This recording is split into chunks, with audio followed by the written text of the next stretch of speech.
Fala rapaziada, beleza? Rogério Lacerda com mais um vídeo para você.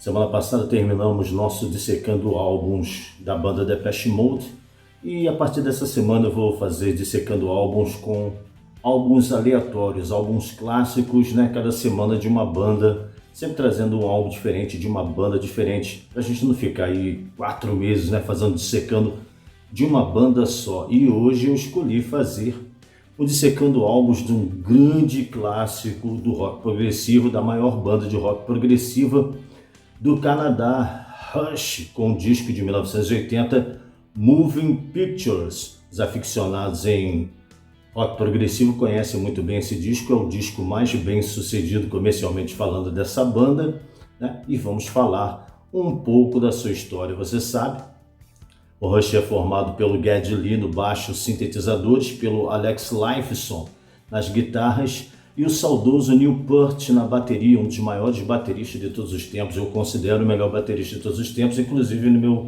top 20 de melhores bateristas, ele está em primeiro lugar. O disco foi lançado dia 12 de fevereiro de 1980 e ele ficou em primeiro lugar na sua terra natal, claro, no Canadá, terceiro lugar nos Estados Unidos e no Reino Unido. Inclusive, nos Estados Unidos ele chegou a vender 5 milhões de cópias. O disco foi um sucesso. Contextualizando você, o que acontece? O Rush, em 80, estava em turnê divulgando seu álbum Permanent Waves e a turnê foi um sucesso. Foi a primeira turnê em que o Rush realmente veio a ganhar dinheiro, foi uma das turnês mais rentáveis da banda, né? E o produtor, o Terry Brown, estava intencionando gravar essa turnê e lançar um álbum ao vivo, né? A intenção dele era que assim que a turnê terminasse, lançassem um álbum ao vivo contendo os registros dessa turnê. Só que a banda, influenciada por um cara chamado Cliff Burstein, esse cara era o diretor da Mercury Records. Esse Cliff Burton, ele convenceu a banda a gravar imediatamente um disco de inéditas. E o Neil Peart, o baterista, ele ficou empolgado com a ideia. E enquanto a banda ainda estava fazendo os shows da turnê do Permanent Waves, o Neil Peart estava lá fazendo algumas jams, né, nas passagens de som, ensaiando algumas coisas e criando algumas batidas com a sua bateria, e inclusive já vinha construindo alguns conceitos. O Geddy Lee e o Alex Lifeson, vendo o entusiasmo do seu amigo, o Neil Peart, decidiram embarcar e deixar de lado as intenções do Terry Brown, que era o coprodutor da banda, de lançar um disco ao vivo e partiram para fazer realmente o seu disco de estúdio. E começaram ali a fazer alguns ensaios, né, depois que a turnê acabou, em alguns estúdios, já com algumas ideias pré-visualizadas. Nesse interim, a banda foi participar de uma música chamada Battle Scar, de uma banda de hard rock canadense chamada Max Webster, né? A banda chamada Max Webster de hard rock. A banda participou da faixa 5 do disco Battle Scar. E o escritor da banda, que é o pai do Boa, ele teve uma ideia de um conceito e ele sabia que esse conceito casaria muito bem com o som do Rush. O que ele fez? Ele chamou o Neil Peart, que é o cara que fazia as letras do Rush, e começou a dividir algumas ideias do que veio se tornar um dos maiores clássicos do Rush, que é Tom Sawyer, a música que você conhece muito bem. E ali eles começaram já a fazer outras composições, surgiu aí as composições de YYZ, né?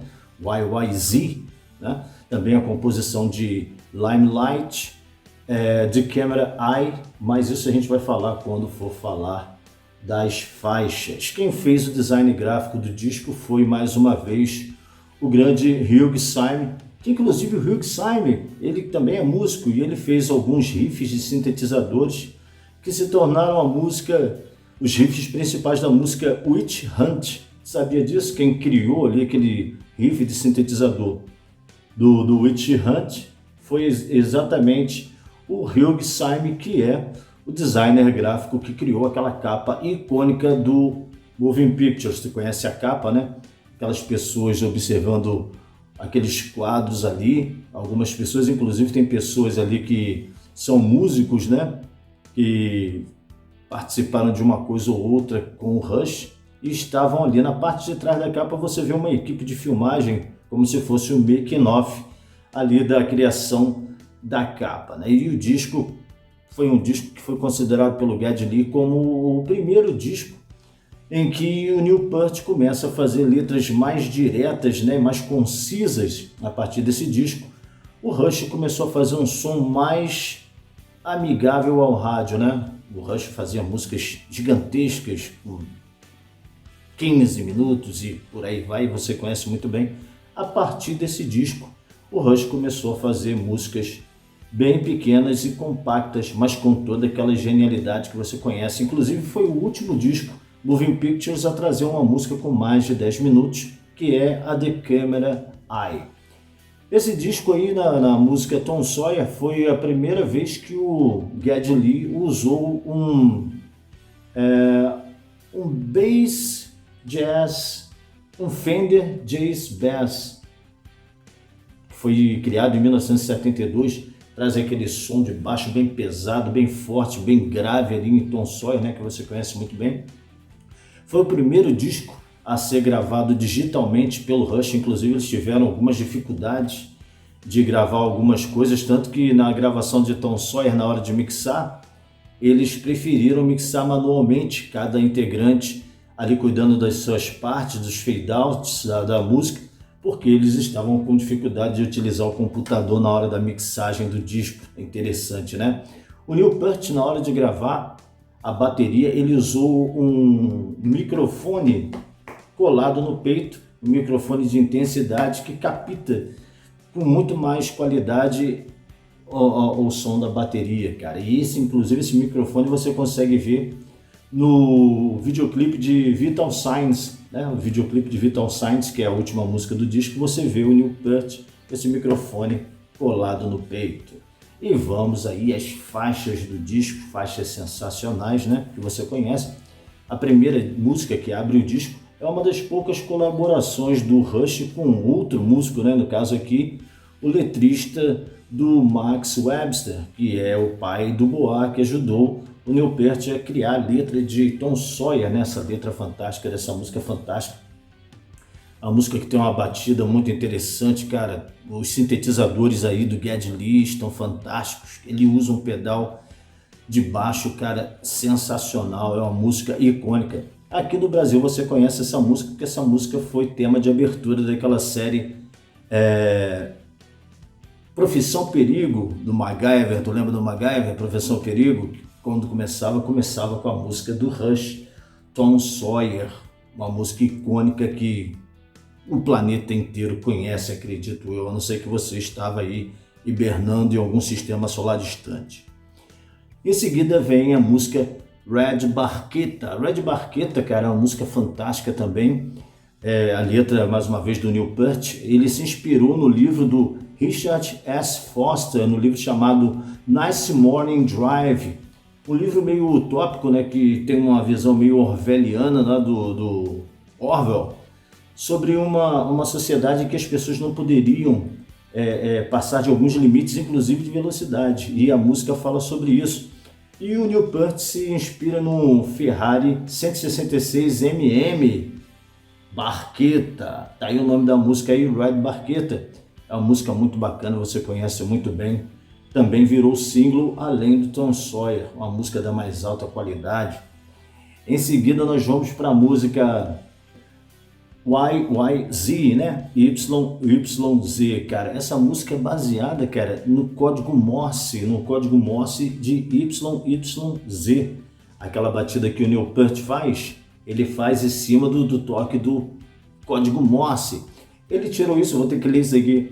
Ele tirou isso de um código que saiu de um aeroporto de IATA direto para o aeroporto internacional de Pearson, no Toronto.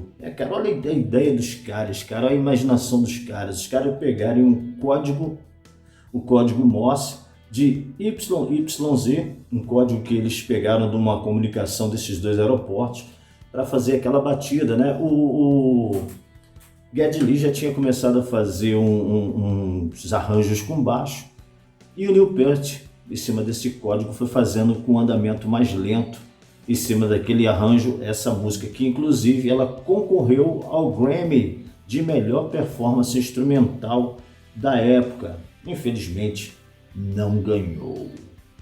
Em seguida, nós vamos com a música Limelight, que é uma música meio que autobiográfica, né? O Neil Peart, ele escreveu sobre a falta de privacidade que ele tinha por conta da fama.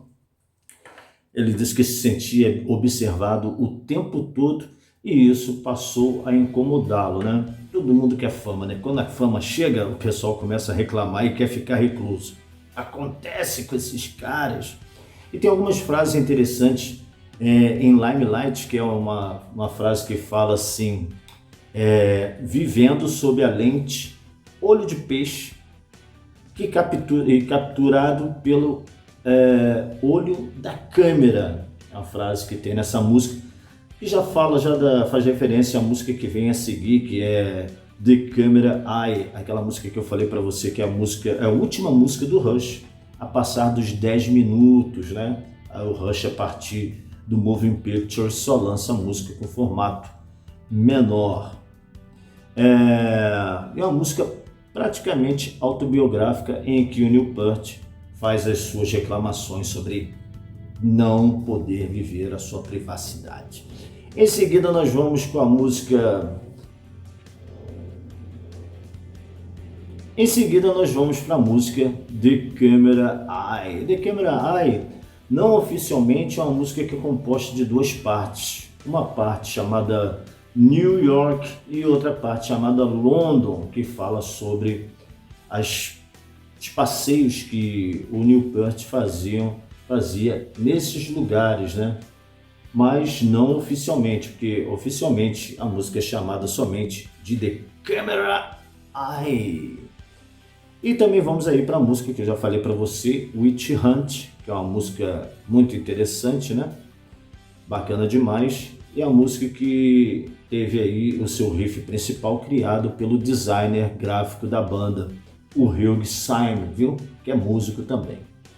O disco fecha aí com a poderosíssima Vital Signs, Sinais Vitais, que também se tornou single. Essa música, ela começou a trazer uma tendência do Rush a colocar algumas coisas de reggae nas músicas, né? Já tinha alguma coisa, se você parar para reparar, na música The Spirit of Radio, né? Do álbum anterior, mas aqui o Rush está dando uma flertada bacana com o reggae. Então tá aí um disco espetacular, disco fantástico, cara, dessa banda fantástica. Semana que vem nós vamos falar sobre outro disco, eu estou vendo ainda, mas serão discos clássicos que nós vamos discutir aqui no nosso canal, tá beleza? Então fica aí o vídeo para você. Um forte abraço, claro, contando com o seu like, contando com a sua inscrição. Olha a gratidão, amigo, olha a gratidão, ajuda o canal aí e vamos que vamos.